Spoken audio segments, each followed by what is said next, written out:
اعوذ باللہ من الشیطان الرجیم بسم اللہ الرحمن الرحیم وقال الذی اشتراہ من مصر لامرأته اکرمی مثواہ عسى ان ینفعنا او نتخذہ ولدا وکذلک مکننا لیوسف فی الارض ولنعلمہ من تأویل الاحادیث واللہ غالب علی امرہ ولکن اکثر الناس لا یعلمون ولما بلغ اشدہ آتیناہ حکما وعلما وکذلک نجزی المحسنین وراودتہ التی هو فی بیتها عن نفسہ وغلقت الابواب وقالت حیت لک قال معاذ اللہ انہ ربی احسن مثواي انہ لا یفلح الظالمون۔ صدق اللہ العظیم۔ حضرت یوسف علیہ السلام کو بھائیوں نے کنویں میں ڈالا، قافلہ آیا، پانی بھرنے کی غرض سے ایک شخص کو بھیجا۔ جب اس نے ڈول ڈالا، اندر سے یوسف علیہ السلام نمودار ہوئے، خوش ہو گیا۔ بھائیوں نے تھوڑی سی قیمت لی اور بیچ دیا۔ یہ تاجر تھے، انہوں نے چھپا لیا اور مصر جا کر فروخت کیا۔ کتابوں میں آتا ہے کہ بھائیوں نے قافلے کو چھوڑا نہیں، بلکہ قافلے کے ساتھ ساتھ کچھ وقت چلتے رہے، کہیں ایسا نہ ہو کہ یہ بچہ ہے بھاگ کر واپس نہ آ جائے اور باپ کو ساری صورتحال بتا دے، ہمارا راز فاش ہو جائے گا، ہم جس عزت کے متمنی ہیں اس بچے کی وجہ سے ہماری عزت خاک میں نہ مل جائے۔ جب تک قافلہ اس حدود کو چھوڑ کے نہیں گیا، یہ بھائی ساتھ ساتھ چلتے رہے اور کہتے رہے خیال رکھنا یہ بھاگ نہ جائے۔ تو اس کے بھاگنے کا ڈر نہیں تھا، اپنے راز کے افشا ہونے کا ڈر تھا۔ قافلہ جب مصر پہنچا تو وہاں پر مختلف لوگ مختلف اشیاء خریدنے کے لیے بازار میں آئے۔ وہاں پر بندے غلام وہ بھی فروخت ہوتے تھے اس زمانے میں۔ تو یہ حسین و جمیل 7 سال کا بچہ ہے۔ مختلف لوگ اس بچے کے خریدار بھی ہوئے، اور جہاں سودا طے پایا وہ اس مصر کا وزیر خزانہ تھا۔ اس نے بچے پہ نگاہ ڈالی، ہاتھ رکھا اور خرید لیا۔ کتابوں میں لکھا ہے یوسف علیہ السلام کی جو قیمت لگی، ایک ترازو پہ یوسف کو بٹھایا گیا اور دوسرے ترازو پہ یوسف علیہ السلام کے ہم وزن سونا رکھا گیا، اور سونا اتار کے رکھ دیا گیا۔ پھر اسی پلڑے میں جس میں یوسف بیٹھے تھے، دوسرے پلڑے میں جس پہ سونا اتارا گیا، پھر مشک رکھا گیا، وہ یوسف کے ہم وزن، پھر اس کو اتار کے رکھ دیا گیا۔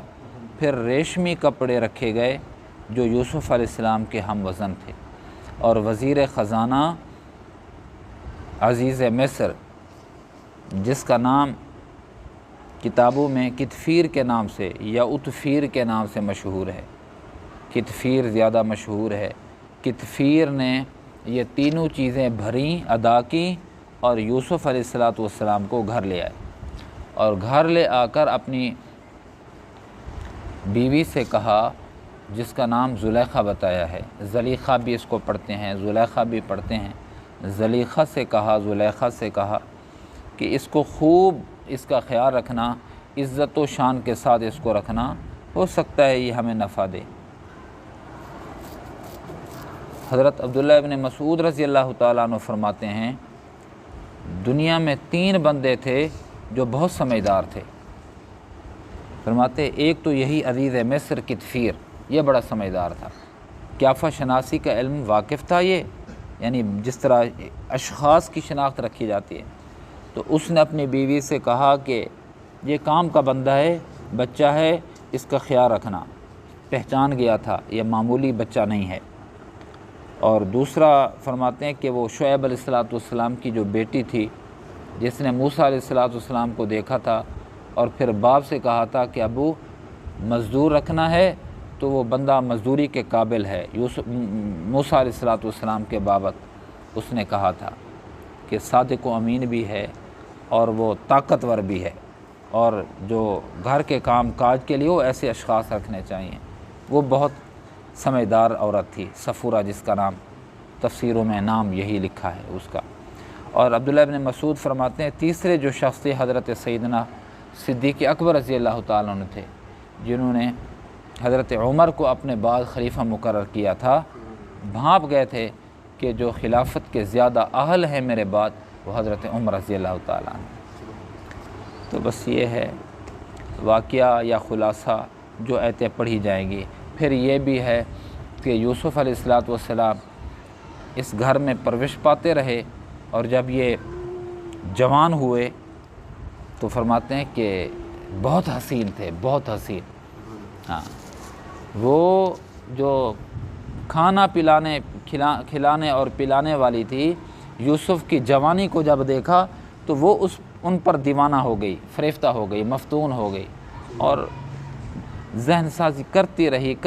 ایک دن دروازے بند کر دیے، کہا آ یوسف میرا کام کر، زنا کریں، بدکاری کریں۔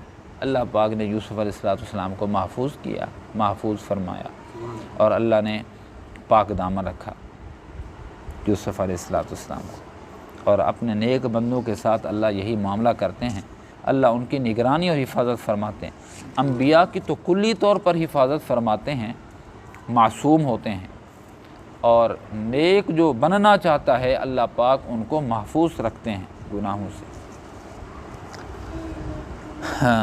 وقال الذی اشتراہ من مصر لامرأته، اور کہا اس شخص نے جس نے خریدا تھا مصر بازار سے یوسف علیہ السلام کو، لامرأته، اپنی بیوی سے کہا، کیا کہا؟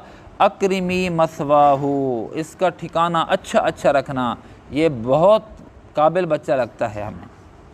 عسیٰ ان ینفعنا او نتخذہ ولدا، ہو سکتا ہے ہمیں نفع دے یا ہم اس کو اپنا بیٹا بنا لیں۔ کتابوں میں لکھا ہے کہ اس عزیز مصر کی زلیخا کی اولاد نہیں تھی، اولاد نہیں ہوئی، بس انہوں نے کہا کہ یا تو ہمیں نفع دے، یعنی یہ نفع دے کہ ہم اس کو بیچ کر بہت مول لیں گے، پیسے لیں گے۔ اور کتابوں میں یہ لکھا ہے نا، بھائیوں نے کتنے کا خریدا تھا، بیچا تھا؟ 20 درہم کا خریدا تھا، 20 روپے کا، ہر ایک حصے میں 2 روپے آئے تھے۔ وَكَانُوا فِيهِ مِنَ الزَّاهِدِينَ، وہ پیسوں کی رغبت ہی نہیں رکھتے تھے، وہ تو اس کو نکالنا چاہتے تھے۔ اور یہاں 3 چیزیں حضرت کے ہم وزن، 7 سال کے بچے کے ہم وزن، اتنا سونا، اتنا مشک اور اتنا ریشمی کپڑے۔ جو پرکھتے ہیں وہ ایسا مول رکھتے ہیں۔ کیا کہا؟ ان ینفعنا، ہو سکتا ہے ہمیں نفع دے، بیچیں گے تو اور نفع، یا یہ ہے کہ او نتخذہ ولدا، ہم اس کو اپنا بچہ بنا لیں گے۔ وَكَذَلِكَ مَكَّنَّا لِيُوسُفَ فِي الْأَرْضِ، ہم نے اسی طرح ٹھکانہ دیا یوسف کو زمین میں، بادشاہوں کے گھر پالا پوسا تاکہ یہاں تربیت ہو۔ وَلِنُعَلِّمَهُ مِن تَأْوِيلِ الْأَحَادِيثِ، تاکہ ہم ان کو خوابوں کی تعبیر کا علم دیں، سمجھدار رکھیں، سمجھ دیں ان کو۔ واللہ غالب علی امرہ، اللہ کا جو حکم ہوتا ہے وہ غالب ہی رہتا ہے ہمیشہ، اللہ کا حکم، اللہ کا فیصلہ ہی غالب ہی رہتا ہے۔ بھائیوں نے تو کنویں میں، اندھے کنویں میں ڈالا تھا، اور وہ چاہتے تھے کہ یعنی اس کو اپنے سے دور کر دیں، لیکن اللہ کا کام تو، معاملہ تو یہی تھا، حکمت یہی تھی کہ اس کو مصر کا بادشاہ بنائیں گے۔ جنہوں نے دشمنی کی تھی وہ بھکاری بن کر حضرت کے سامنے پیش ہوں گے۔ وَلَٰكِنَّ أَكْثَرَ النَّاسِ لَا يَعْلَمُونَ، لیکن اکثر لوگ نہیں جانتے کہ اللہ کا کیا فیصلہ ہے۔ وَلَمَّا بَلَغَ أَشُدَّهُ، جس وقت حضرت بالغ ہوئے، آتَيْنَاهُ حُكْمًا وَعِلْمًا، اللہ نے ان کو حکمت بھی عطا فرمائی، علم بھی عطا فرمایا، نبوت عطا فرمائی۔ وَكَذَلِكَ نَجْزِي الْمُحْسِنِينَ، ہم اسی طرح نیکوکار لوگوں کو بدلہ عطا کیا کرتے ہیں، عطایا کی بارش کر دیتے ہیں۔ وَرَاوَدَتْهُ الَّتِي هُوَ فِي بَيْتِهَا عَن نَفْسِهِ، بہکایا، پھسلایا اس عورت نے جس کے، کن کو؟ حضرت کو، جس گھر کے اندر یہ حضرت رہتے تھے، کہ اس کو بہکایا، بدکاری کرنے پہ آمادہ کرنے کی کوشش کی۔ وغلقت الابواب، دروازے بند کر دیے۔ وقالت حیت لک، کہنے لگی آ یوسف آ ادھر آ۔ تو حضرت نے سب سے پہلے کیا کہا؟ سب سے پہلے اللہ کی عام شام میں آئے۔ ہمیں بھی یہی سبق ملتا ہے، اور آج کی گفتگو کا حاصل بھی یہی ہے۔ میرے دوستو، میرے عزیزو، بندہ یہ نہ کہے میں نماز نہیں پڑھتا، اس کو کہو کہ تو نماز نہیں پڑھتا، تجھے اللہ اپنے سامنے کھڑا ہونے کی توفیق ہی نہیں دیتا۔ اور جو کہے کہ جو میں نماز پڑھتا ہوں، میں نمازی ہوں، کہا کہ تیری کیا طاقت ہے، یہ تو رب قدوس کی توفیق ہے کہ چھانٹ کے تجھے اپنے سامنے پیش کرتا ہے کہ آ جا۔ بندے سوئے رہتے ہیں، صبح بالخصوص سوئے رہتے ہیں، نماز نہیں ہے۔ تو میں کہ تو ایسا گناہ تو تجھ سے سرزد ہوا ہے کہ صبح صبح اللہ تیری شکل نہیں دیکھنا چاہتا اپنے گھر میں۔ ہاں، یہ بندہ سوچے تو اللہ کی توفیق ہوتی ہے ہر گناہ سے بچنے کی، اللہ کی توفیق ہوتی ہے ہر نیکی کے کرنے کی۔ تو کیا فرمایا جب اس نے کہا کہ آ جا، ادھر بھی حسن ہے اور ادھر بھی حسن لاٹیں مار رہا ہے۔ وہ عام عورت تو تھی نہیں کہ جھونپڑی میں رہنے والی، وہ عزیز مصر کی وزیر خزانہ کی چابیاں جس کے پاس تھی، اور کتنی اس نے اس کو شہزادی بنا کے رکھا ہوگا، اور جس سے بچے بھی نہ پیدا ہوئے ہوں، وہ عورتیں کہاں بوڑھی ہوتی ہیں؟ پورا شباب ہے وہاں، اور یہاں پورا شباب ہے۔ کائنات کا سارا حسن ایک جانب، اور جو حسن یوسف کے اندر ہے، سبحان اللہ، اس کا حسن آپ تصور تو کریں۔ اس نے کہا آ جا، ادھر کیا جواب ملا؟ قال معاذ اللہ، میں اللہ کی پناہ چاہتا ہوں، اللہ کی عام شام میں آنا چاہتا ہوں، اللہ کی حفاظت اور حصار میں آنا چاہتا ہوں، اللہ کے قلعہ میں آنا چاہتا ہوں۔ پہلی بات تو یہ کہی، انہو ربی احسن مثوائی، اور دوسری حضرت نے یہ بات کہی کہ تو جس کی بیوی ہے اسی بندے نے، تیرے شوہر نے تو مجھے یہاں اچھا ٹھکانہ دیا ہے، میں نمک حرام نہیں ہوں، میں نمک حلال ہوں۔ ہاں، کسی سے بدکاری جائز نہیں ہے، لیکن شریف آدمی کم از کم اس کا تو خیال رکھتا ہے، یار میں اس کا نمک کھائے ہوئے ہوں۔ ہاں، یہی حضرت نے کہا، میں اس گھر کا نمک کھائے ہوا ہوں، نمک حرامی کروں مجھ سے نہیں ہو سکتا۔ انہو لا یفلح الظالمون، نمک حرامی کرنے والے ظالم ہوتے ہیں، اور اللہ ظالموں کو معاف نہیں کرتے۔ تو میرے دوستو، خلاصہ آج کی گفتگو کا یہی ہے کہ بندہ ہر وقت ڈرتا رہے، ہر وقت اللہ کی عام شام میں آنے کی کوشش کرے۔ خدا کی قسم اطاعت ہم سے نہیں ہو سکتی جب تک اللہ کی توفیق نہ ہو، ہم گناہوں سے نہیں بچ سکتے جب تک اللہ کی توفیق نہ ہو۔ شیطان تو نظر نہیں آتا، اس سے کیسے لڑیں بھیڑیں؟ گالیاں دے کر؟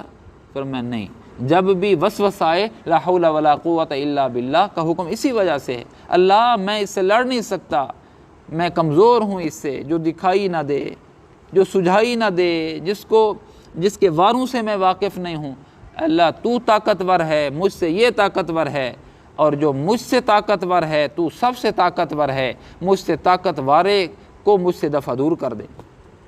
تو توفیق مانگے بندہ، توفیق مانگے، اللہ کی عام شام میں رہے، تب گناہوں سے بچا جا سکتا ہے، تب نیکی کی توفیق مل سکتی ہے۔ اللہ مجھے آپ کو، اللہ پاک ہمیں اپنی عام شام میں لے لے، اپنی حفاظت میں لے لے، ہم سب کی حفاظت فرمائیں، ہم سب کی عزتوں کی حفاظت فرمائیں، سب کی جان مال عزت آبرو دین ایمان کی حفاظت فرمائیں۔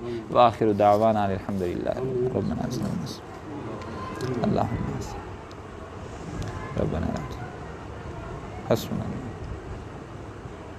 برحمتک یا ارحم الراحمین۔